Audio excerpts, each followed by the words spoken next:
Honorable Chief Minister, my friends in Apollo Hospital.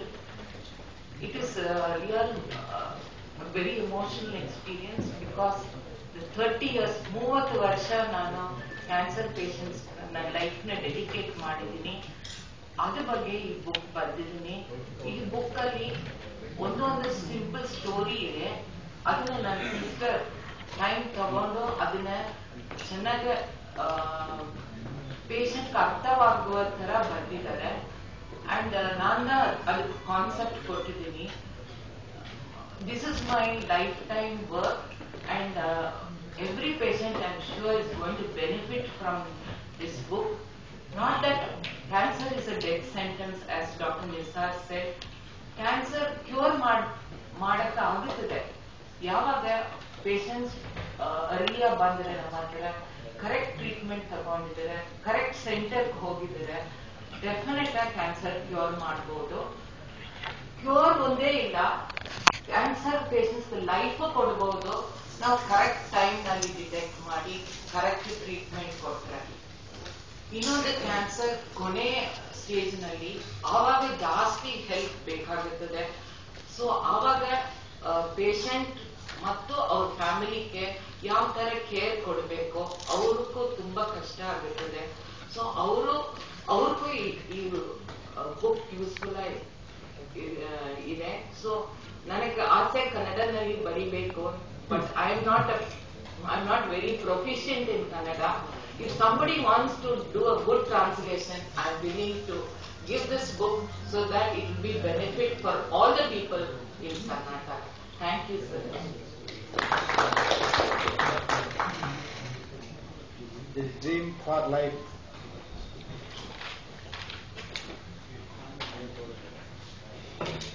The Dream for Life ಈ ಪುಸ್ತಕದ ಕರ್ತೃರಾದ doctor P ಬ್ಯಾಡ್ಸಿ ಅವರೇ,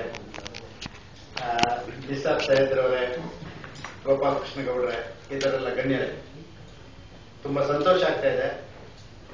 ಯಾವ ಒಂದು ಕಾಯಿಲೆ ಅದು ಕಾಯಿಲೆ ಬಂದ್ರೆ ಮತ್ತೆ ಬದುಕೇ ಇಲ್ಲ ಅಂತ ಹೇಳುವಂತ ಕಲ್ಪನೆ ಇತ್ತ ಅಂತ ಕಾಯಿಲೆ ಬಗ್ಗೆ ಹಲವಾರು ವರ್ಷಗಳ ಕಾಲ ಡಾಕ್ಟರ್ ಆಗಿ ಸೇವೆ ಸಲ್ಲಿಸಿ ಈ ಭಯದ ವಾತಾವರಣ, ಆತಂಕದ ವಾತಾವರಣವನ್ನ, ಕ್ಯಾನ್ಸರ್ನ ಬಗ್ಗೆ ಇರುವಂತಹ ಆತಂಕದ ವಾತಾವರಣವನ್ನ ಜನರಲ್ಲಿ ದೂರ ಮಾಡಿದಂತ ಡಾಕ್ಟರ್ ಬ್ಯಾಪ್ಸಿ ಅವರನ್ನ ನಾನು ಪೂರ್ವಕ ಅಭಿನಂದಿಸ್ತೇನೆ. ಈ ಸಂದರ್ಭದಲ್ಲಿ ಇವತ್ತು ಕ್ಯಾನ್ಸರ್ ಬಂದ್ರೆ ಸಾವೇ ಒಂದು ಅದರ ಕೊನೆಯ ಹಂತ ಅಂತ ಹೇಳುವಂತ ಭಾವನೆ ಇದ್ದದ್ದು ಆ ಒಂದು ಕಾಲ ಇತ್ತು.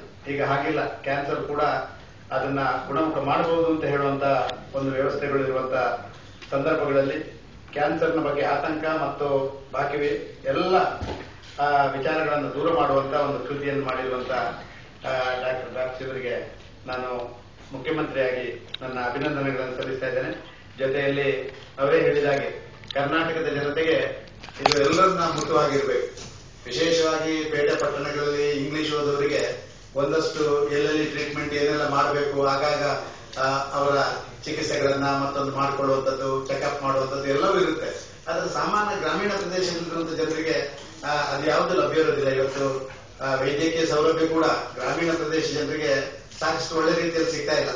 ಡಾಕ್ಟರ್ಗಳು ಕೂಡ ಎಲ್ಲ ಹೈಟೆಕ್ ಮತ್ತೊಂದು ಆಸ್ಪತ್ರೆಗಳೆಲ್ಲ ಪಟ್ಟಣ ಕೇಂದ್ರೀಕೃತವಾಗಿ ಮಾಡ್ತಾ ಇರುವಂತದ್ದು ಕೂಡ ಇವತ್ತು ಗ್ರಾಮೀಣ ಜನರಿಗೆ ತುಂಬಾ ತೊಂದರೆ ಆಗ್ತಾ ಇರುವಂತದ್ದು ಗಮನಿಸಿದ್ದೇವೆ. ಇದೊಂದು ಕನ್ನಡಕ್ಕೆ ಟ್ರಾನ್ಸ್ಲೇಷನ್ ಆದ್ರೆ ಇದನ್ನು ಓದಿಕೊಂಡಾದ್ರೂ ಯಾರಾದ್ರೂ ಆಗಾಗ ಏನು ಚಿಕಿತ್ಸೆಗಳನ್ನು ಪಡ್ಕೊಳ್ಬಹುದು, ಹೇಗೆಲ್ಲ ನಡೆದಿದೆ ಅಂತ ನೋಡಬಹುದು. ಅವರು ಈಗಾಗಲೇ ಅದಕ್ಕೆ ಒಪ್ಪಿಕೊಟ್ಟಿದ್ದಾರೆ. ಗೋಪಾಲಕೃಷ್ಣರು ಇದರ ಬಗ್ಗೆ ಸ್ವಲ್ಪ ಚಿಂತನೆ ಮಾಡಿ ಏನಾದ್ರು ಕನ್ನಡಕ್ಕೆ ಟ್ರಾನ್ಸ್ಲೇಟ್ ಮಾಡಲಿಕ್ಕೆ ನಮ್ಮ ಇಲಾಖೆಗಳಿಗೆ ಯಾವ್ದಾದ್ರು ಸೂಚನೆ ಮಾಡಿಕೊಟ್ರೆ ಅದು ಒಳ್ಳೆಯದಾಗಬಹುದು ಅಂತ ಭಾವಿಸ್ತಾರೆ. ಮತ್ತೊಮ್ಮೆ ಎಂತ ಒಳ್ಳೆ ಪುಸ್ತಕವನ್ನು ಬಿಡುಗಡೆ ಮಾಡಲಿಕ್ಕೆ ಒಂದು ಅವಕಾಶ ಸಿಕ್ಕಿ ಇದನ್ನ ಈ ಸಂದರ್ಭದಲ್ಲಿ ಬಿಡುಗಡೆ ಮಾಡಿದ ಎಲ್ರಿಗೂ ನನ್ನ ವಂದನೆಗಳನ್ನು ಅರ್ಪಿಸ್ತಾ ಇದ್ದೇನೆ. ಎಲ್ರಿಗೂ ಶುಭವಾಗಲಿ.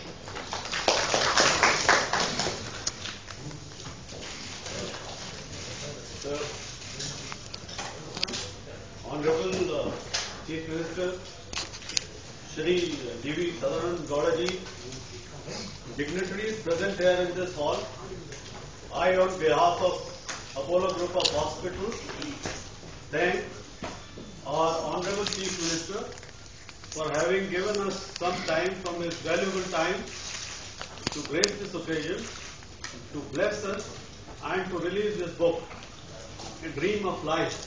as Dr. Bapsi has said, it's not a death sentence. Somebody gets cancer. If you remember, if you can traverse through a tunnel, there is a light once you come out of that tunnel.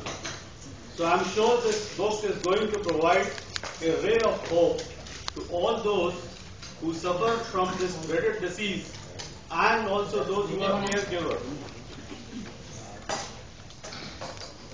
I once again thank our Chief Minister ji. Thank you very much, sir. Sorry, I could not be here because at 1 o'clock I have to pack Bombay. So I could not have a discussion with you people. Sorry. Now we have a question. Thank you, sir.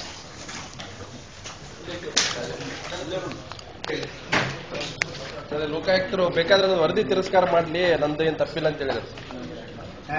ಲೋಕಾಯುಕ್ತರು ನಾನು ಕೊಟ್ಟರೆ ವರದಿ ಸರಿಯಾಗಿದೆ, ಕಾನೂನು ಪ್ರಕಾರವಾಗಿದೆ, ತಪ್ಪಿದ್ರೆ ಸರ್ಕಾರ ಅದನ್ನು ತಿರಸ್ಕಾರ ಮಾಡಲಿ ಅಂತ ಹೇಳಿದ್ದಾರೆ. ಕಾನೂನಿನ ಚೌಕಟ್ಟಿನಲ್ಲಿ ಏನೆಲ್ಲ ಅದರಲ್ಲಿ ಸಣ್ಣ ಪುಟ್ಟ ಕ್ಲಾರಿಫಿಕೇಶನ್ ನಮಗೆ ಬೇಕು. ನಾವು ಅದನ್ನ ಸರಿಯೋ ತಪ್ಪು ಅಂತ ಹೇಳುವಂತದ್ದು ಬದಲು ಒಂದು ಭಾಗವನ್ನು ಈಗಾಗಲೇ ನಾವು ಆಕ್ಷನ್ ಟೇಕನ್ ಮೇಲೆ ಅಧಿಕಾರಿಗಳ ಮೇಲೆ ನಮ್ಮ ಕಾರ್ಯಾಚರಣೆಗಳನ್ನು ಪ್ರಾರಂಭ ಮಾಡಿದ್ದೇವೆ. ಇನ್ನೊಂದು ಭಾಗದಲ್ಲಿರುವಂತಹ ಸಂವಿಧಾನಿಕವಾದಂತಹ ಒಂದಷ್ಟು ವಿಚಾರಗಳ ಬಗ್ಗೆ ಇರುವಂತಹ ಸ್ವಲ್ಪ ಕ್ಲಾರಿಫಿಕೇಶನ್ ಅನ್ನು ಮಾತ್ರ ನಾವು ಕೇಳಿದ್ದೇವೆ. ಆ ಕ್ಲಾರಿಫಿಕೇಶನ್ ಬಂದ ಮೇಲೆ ಮುಂದಿನ ಹೆಜ್ಜೆ ಏನು ಅಂತ ಹೇಳೋದನ್ನ ನಾವು ತೀರ್ಮಾನ ಮಾಡ್ತೇವೆ.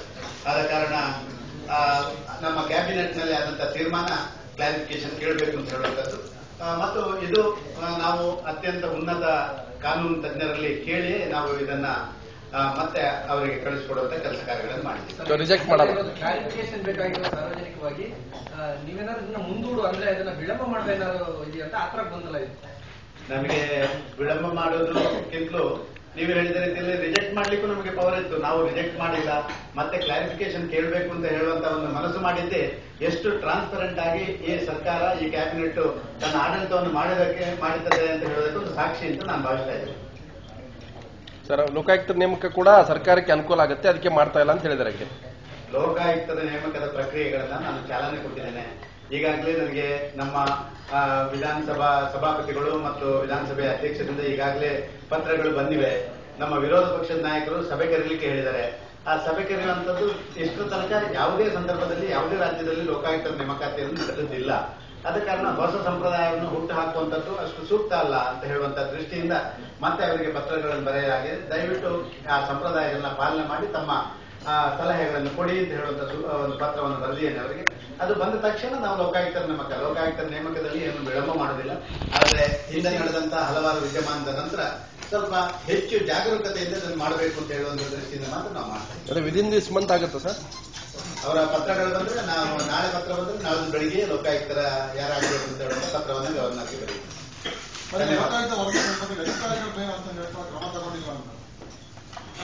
ಅಧಿಕಾರಿಗಳ ಮೇಲೆ ಕ್ರಮ ತಗೊಳ್ಬೇಕಾದ್ರೆ ಅವರಿಗೆ ನೋಟಿಸ್ ಕೊಡಬೇಕು, ನ್ಯಾಚುರಲ್ ಜಸ್ಟಿಸ್ ಕಂಪ್ಲೈ ಮಾಡಬೇಕು. ಈಗಾಗಲೇ ನೋಟಿಸ್ ಇಶ್ಯೂ ಮಾಡುವಂತ ಬಾಕಿ ಎಲ್ಲ ಪ್ರಕ್ರಿಯೆಗಳು ಚಾಲನೆ ಆಗಿದೆ.